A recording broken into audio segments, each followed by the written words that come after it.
Excellences, Monsieur le Président João Lourenço, Président de la République d'Angola, Excellences, Monsieur le Président Hakainde Hichilema, Président de la République de Zambie, Excellences, Monsieur le Président Joe Biden, Président des États-Unis d'Amérique, Excellences, Monsieur Philippe Bango, Vice-président de la Tanzanie, Excellences, Mesdames et Messieurs les ministres, distingués invités, Mesdames et Messieurs, c'est avec un réel plaisir que je prends la parole aujourd'hui dans cette réunion dédiée au développement du corridor de Lobito, un projet porteur d'espoir pour nos pays et pour notre région. Je tiens à remercier le président João Lourenço pour son leadership et son hospitalité.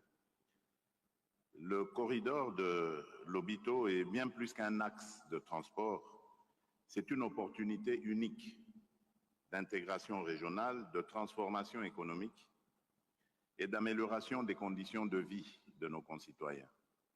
Ce réseau ferroviaire reliant les régions minières de la République démocratique du Congo et de la Zambie au port de Lobito est conçu pour transporter jusqu'à 20 millions de tonnes de marchandises par an d'ici 2030.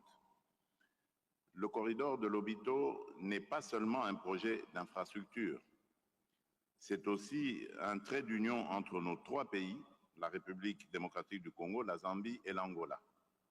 Il symbolise notre volonté collective à convertir le potentiel de nos pays en une prospérité tangible pour nos populations, en favorisant une interdépendance harmonieuse où nos économies pourront s'épanouir mutuellement. Pour la République démocratique du Congo, le corridor de Lobito représente une opportunité stratégique pour valoriser nos ressources naturelles, en particulier le cuivre et le cobalt, qui constituent 70% de la demande mondiale dans le cadre de la transition énergétique. Avec une production combinée de 3 millions de tonnes par an entre la République démocratique du Congo et la Zambie, ce projet permettra de réduire significativement les coûts logistiques tout en augmentant nos recettes d'exportation. C'est donc une opportunité unique d'accéder directement aux marchés mondiaux via le port de Lobito, offrant ainsi une alternative stratégique à nos autres corridors d'exportation. Avec ces 1739 km de voies ferrées reliées aux réseaux routiers et ferroviaires régionaux, il jouera un rôle clé dans l'intégration régionale et continentale. Au-delà des infrastructures, l'impact humain de ce projet est immense. Ce corridor catalysera la création de plus de 30 000 emplois directs et indirects, réduisant la pauvreté et favorisant le commerce intra-africain en ligne avec l'agenda 2063 de l'Union africaine. Le temps de transit des marchandises, actuellement de plus de 30 jours, sera réduit à moins de 10 jours, augmentant ainsi notre compétitivité sur les marchés internationaux. Ce projet n'est pas seulement une voie logistique, mais un moteur de transformation économique et sociale pour des millions de nos concitoyens. Et la République démocratique du Congo est pleinement engagée dans ce projet. À cet effet, des actions concrètes ont été entreprises pour moderniser nos infrastructures ferroviaires, portuaires et routières. Ces efforts visent à établir des connexions fluides et stratégiques entre nos principaux sites miniers tels que Kolwezi et Likasi et les terminaux ferroviaires du corridor.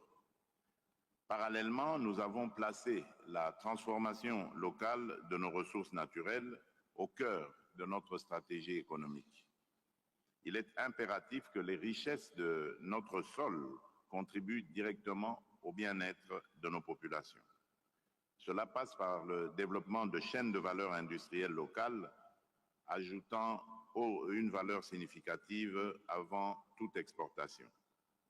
Dans cette dynamique, le projet INGA 3 ainsi que d'autres initiatives en énergie renouvelable sont essentielles pour fournir une alimentation énergétique fiable, durable et adaptée aux exigences de notre industrie en pleine expansion. Ces efforts contribueront à rendre nos investissements plus compétitifs tout en respectant nos engagements environnementaux. Par ailleurs, nous continuons à renforcer le cadre institutionnel et juridique pour encourager les investissements privés et garantir une gestion transparente et responsable de nos ressources. La transparence et la bonne gouvernance restent des priorités absolues pour instaurer un climat de confiance et favoriser des partenariats gagnant-gagnant. Toutefois, pour libérer pleinement le potentiel du corridor de Lobito, la paix et la sécurité dans toute la région restent primordiales. Nous saluons le rôle déterminant de l'Angola dans le processus de Luanda et réaffirmons notre engagement à travailler au retour définitif de la paix à l'est de notre pays. La sécurité constitue en effet la pierre angulaire de tout développement durable. Distingués invités, mesdames et messieurs, je tiens à exprimer ma profonde gratitude envers nos partenaires internationaux, notamment les États-Unis d'Amérique, pour leur appui technique et financier à travers des initiatives stratégiques telles que Power Africa et le partenariat pour les infrastructures globales PGI. Ce soutien témoigne de l'importance géostratégique du corridor de Lobito dans les chaînes d'approvisionnement mondiales et son potentiel en tant que catalyseur de développement. J'en appelle à une mobilisation accrue du secteur privé pour saisir cette opportunité unique et investir dans le développement des infrastructures ferroviaires, énergétiques et portuaires. De tels investissements sont essentiels pour garantir la pérennité et maximiser l'impact de ce projet transformateur.